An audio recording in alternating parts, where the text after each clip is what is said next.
So I used to be known among my friends for the way I would get really stuck in fear and regret and self-doubt, and I would need them to talk me down off the ledge after any meeting at work or a conversation with a boyfriend or a test, anything I felt where I could have done it better, and I just regretted my choices so much.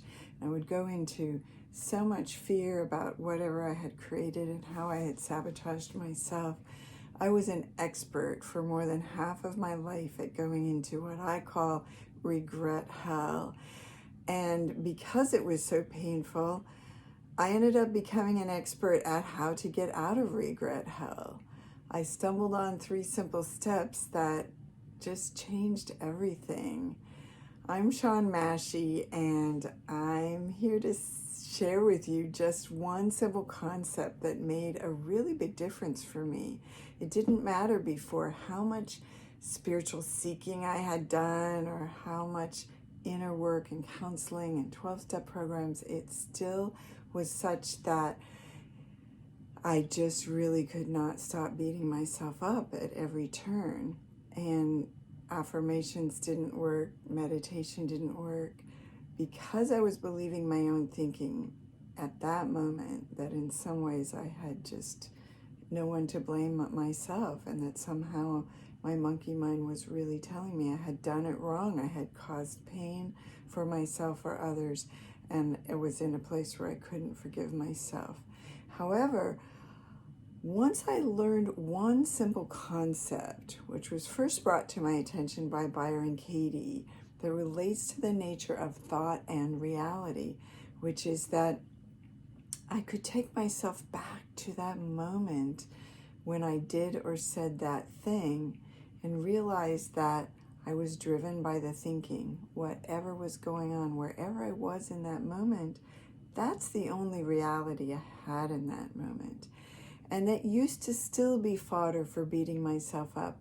But once I started looking at the brain science and came to realize that we do not create our own thinking. There's so much of a party line out there where you choose your thoughts as if it's like a buffet and just choose different ones. But in the moment, if you really look at what happens, you will realize it's more like thoughts just show up.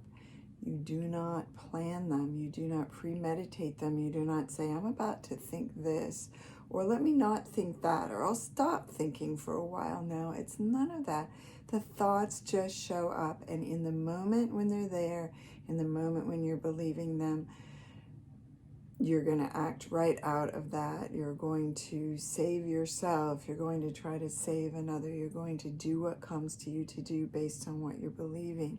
And yet you did not create the thoughts.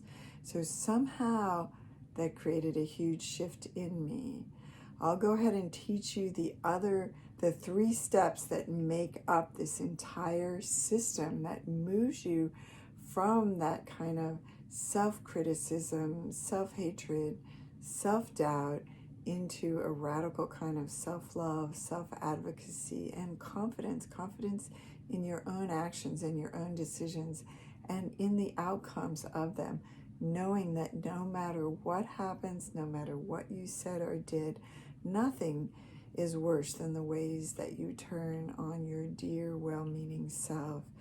And once you find that, once you realize that regret and the pain of it is not so much about what happens or who's angry at you, it's that you're angry at yourself, that you have left yourself. So you're the one who gets to come home. So we'll teach you more about how to do that in the next video. And if you're ready to start learning now, go ahead and click the button below and download, and you'll find out a little bit more. For me, it was like a miracle. It changed my life to know how to forgive myself, to move into self-compassion, to move into aligned action. And it doesn't excuse you from taking responsibility. In fact, forgiving yourself positions you even better to be able to make amends and move forward and give others to do the same too. It ends up that self-solidarity makes you more solid with others and with life as it shows up. So yeah, click the button below and we'll follow up more soon. Take care.